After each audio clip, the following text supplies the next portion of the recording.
అందరికి జేసేవాళ్ళు. తెలంగాణ ప్రజలారా, ఈ 6 అడుగుల హరీష్ రావు బోకర్ మాటలు వినండి ఒక్కసారి. అంత వరద తట్టుకొని ఆ మేడిగడ్డ బ్యారేజ్ నిలబడ్డది. నిజంగా డిజైన్ లోపం ఉంటేనో, క్వాలిటీ లేకపోతేనో నది చరిత్రలో రానంత వరద.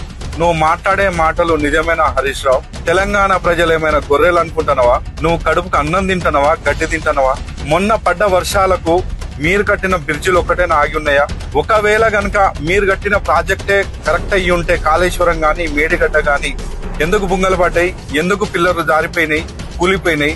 కుండకు ఒక బొక్క పడ్డా, 2 బొక్కలు పడ్డా కుండలో నీలాగవు.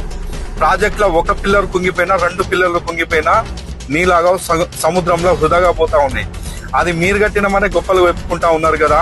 మరి ఇలా విచారణప్పుడు మాకు సంబంధం లేదని చెప్పేసి ఎట్లా మాట్లాడతారు? మీ మామ ఎందుకు రావట్లేడు?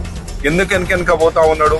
ప్రజలు గొర్రెలు కాదు హరీష్ రావు, గద్దె దింపులు మిమ్మల్ని. ఇప్పటికైనా ప్రజల ముందు నిజం మాట్లాడండి, లొంగిపోండి, జైళ్లకు పోండి, కక్కిన సొమ్ము బయట తీయండి. ఇలా తెలంగాణ బాగుపడుతుంది.